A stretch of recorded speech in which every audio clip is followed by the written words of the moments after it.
Hello, this is Booty Bopper, and let's say you're like me, and you detest violence and war crimes and unnecessary killing. Well, I was thinking, and I was inspired by the people who, roleplay their vegan lifestyle in Animal Crossing, and I decided I wanted to bring my values into my video gaming. So, I decided to see, can you do a pacifist run in Fire Emblem Path of Radiance? That is to say, can you beat the game without ever attacking a single time on player phase? Here are the rules. No character may ever attack on player phase. If, for whatever reason, a character must attack on player phase to win a map, we'll tally it up as a loss. What we can do on player phase is move, trade, rescue, drop, shove, use vulneraries and healing items, use staves, dance, open doors, open chests, steal items, and talk to NPCs. The only restriction is that we can never attack. I expect that this run will be doable for the most part, but at what cost? Probably just a bunch of time, turns, bonus experience, and this run will also be on hard mode. You may ask, Booty Bopper, why not on Maniac mode? And my only response to that is that look, you want to do this challenge on Maniac mode, be my guest, but that difficulty is stupid, and my self-loathing is not that extreme. So, we boot up a new save file, and we jump into the prologue. We whoop Boyd and Grail with ease, but because we have to wait every turn in their range, we go through an extra vulnerary use. I actually never knew that Boyd had this dialogue if you don't attack him on turn 1. I shoved him instead. The character we whooped him with is Ike, who you may remember from the top tier of Super Smash Bros. Ike normally struggles in Path of Radiance until the very end of the game when he has the Ragnall, a powerful 1-2 range sword. Before that, he is a foot-locked, sword-locked scrub. The reason both of these facts matter is because he can't control the weapon triangle, he doesn't have Canto, which is completely broken skill in this game, and he has no reliable 1-2 range weapons for most of the game. Usually that's bad enough, but since our offense is entirely on enemy phase, this game will be defined by hand axes and javelins even more than usual. The lack of Canto probably won't hurt him as bad this run, since no one will be able to move after attacking, since no one can ever attack. Chapter 1 though, now that's where things start getting interesting. We get 3 new characters, Titania, Boyd, and Oscar. All I can say about Titania is, wow, she's really powerful. Titania is our Jagan in this game, and oh boy, is she juicy. She's completely broken, can use axes and lances to control the weapon triangle, is the bulkiest character we have for a long time, and will one-round almost all generic enemies in the early game except for the beefiest of armor knights and bosses. She's also our only character who will be able to throw around javelins and hand axes without having her attack speed completely destroyed for a long time. Boyd is a fighter, and he's normally very good. Because he struggles to one-round and use hand axes early, he will struggle to get kills early on. The extra weapon type he gets on promotion, bows, completely worthless this run. Oscar, he's awesome as well. As a Cavalier, he gets to pick a second weapon type on promotion, and he uses lances at base. Unfortunately, just like Boyd, his kill potential on enemy phase is low since he struggles to use javelins early on, and he takes a while before he can reliably double. His strength can also sometimes be a problem. I want to get both Oscar and Boyd to just snowball out of control, but especially Oscar since he has a shitload of movement and Canto. Chapter 1 is a Seas map, so we need Ike to the throne. This chapter goes pretty smoothly for the most part. We have Boyd, Oscar, and Ike choke some points while Titania runs straight to the boss. This game has a bonus experience mechanic where you get free experience based on how fast you complete chapters. You can give this free experience to anybody that you want once you have access to the base. I expect that we won't be meeting many of the bonus experience benchmarks since we have no player phase and will probably get consistently walled by enemies. We do manage to complete this chapter in time though, and we even get the Seraph Robe from one of the houses. It grants 1 unit plus 7 HP, and I'm thinking I'll save that for Marcia, a Pegasus Knight we'll get later. One last note about Chapter 1 is that enemies seem to prioritize going for Ike. Maybe it's because of his lack of good defenses, but it triggers me because I want that experience for Boyd and Oscar, but they just can't stop feeding Ike. He's hungry, and they need to stop. Chapter 2, though, that pulls some shenanigans. They give us a healer named Riss. He heals, so he's good. He's one of only 3 units in the game whose player phase gets to be normal. The problem is that the game takes away Titania for the first couple of turns, which is so cruel. Early on, the hardest part of this chapter is keeping Riss safe while we're still trying to get a move on. Once we get Titania back, that problem goes away as we can begin doing silly things like forming a diamond around Riss to keep him safe. The problem that rears its ugly head this chapter, and which will haunt us for the rest of the game, is enemy healing. If an enemy's HP gets low enough, and they have a way to heal themselves through an item, cleric, or heal edge, they will run away to get healed. Since all our characters not named Titania are unable to one-round these red beefcakes, and we can't finish them off on player phase, we have to chase enemies with vulneraries until they exhaust them and control the heal hedges so that enemies can't use them. This healing is particularly nasty here since it is a route map, and we've got to kill every last one of them. Chapter 3 gives us 2 new units, Shannon and Gatry. They both have weird availability, but we'll love their early game utility. Gatry is an armor knight who is similar to Oswin early on, both in combat utility and having surprisingly good hair for a war zone. Back when I had short hair before the coronavirus lockdown, I wore that Gatry hair basically every day. It was fly as hell, and I gotta thank my man Gatry for it.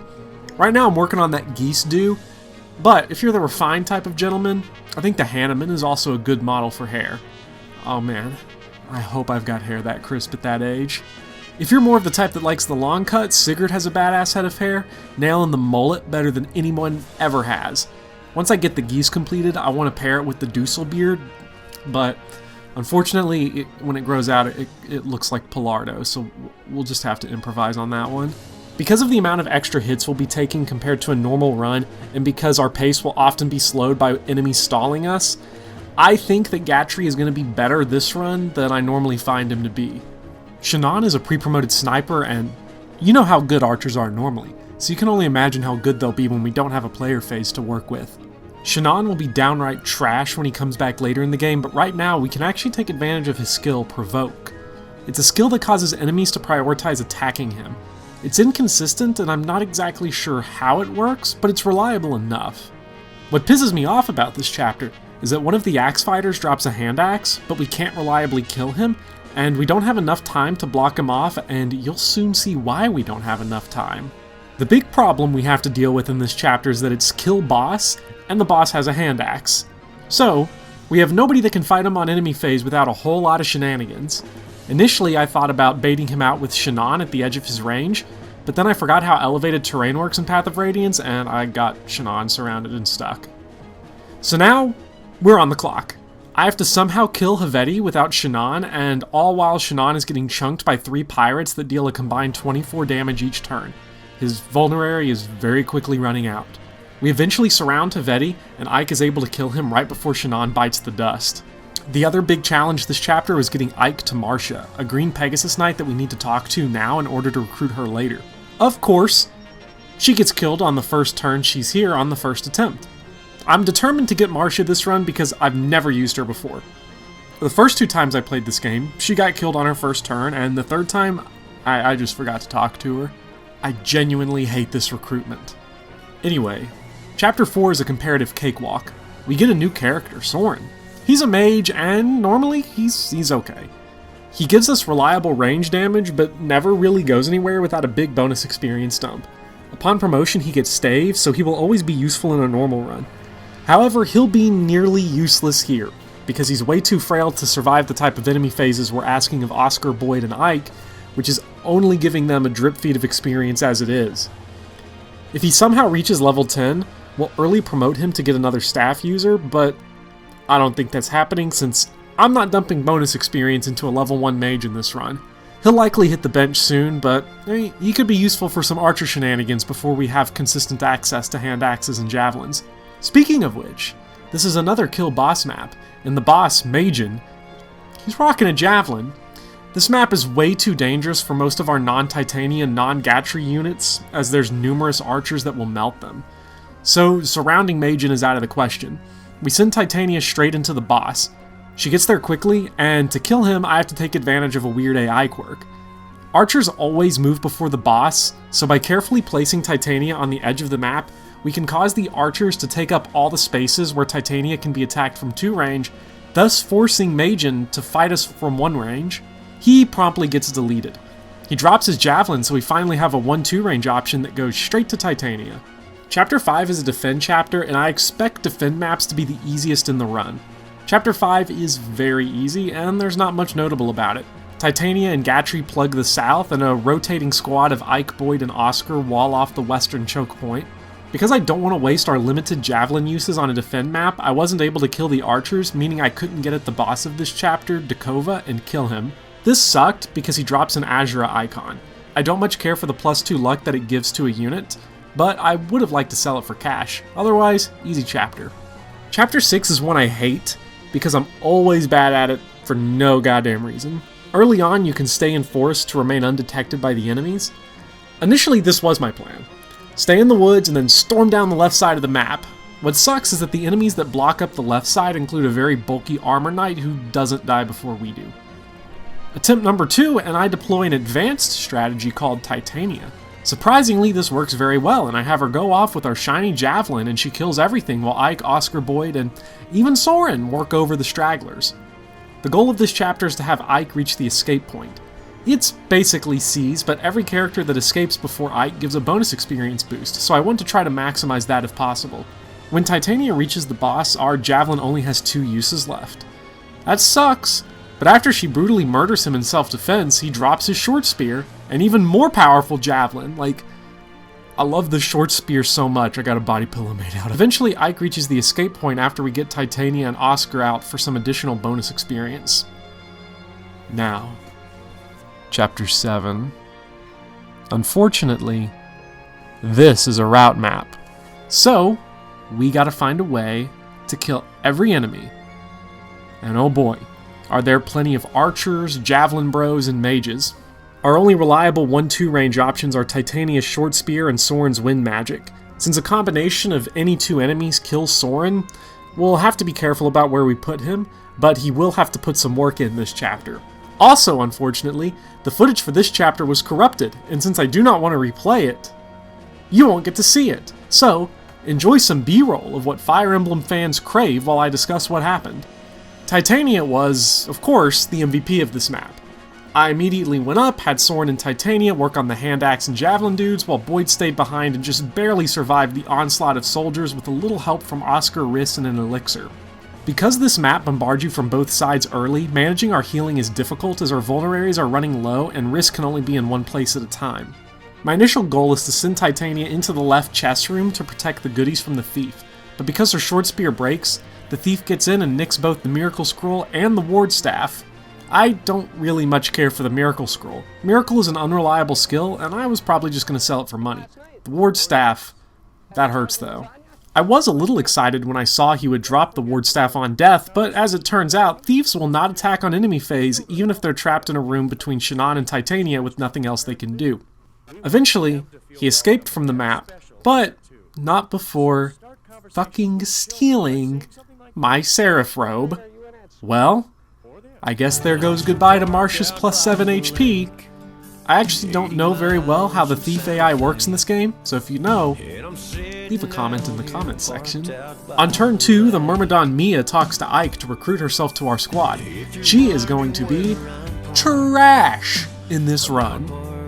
Like, she's really bad on normal playthroughs, her low strength and low durability at base make her trash, but now she doesn't even have a player face to work with. Garbage unit, although she may get some work in on Chapter 9. The strategy here is basically to shove ranged units into walls and then surround them to force them to attack at one range. With archers, we surround them and put Soren as their only target. Soren actually gets to level 2 this chapter, and I fully expect him to never get any higher. I didn't know how long it actually takes for Shannon and Gatry to show up in this chapter. They left our party at the end of Chapter 5, but they show back up eventually here to help.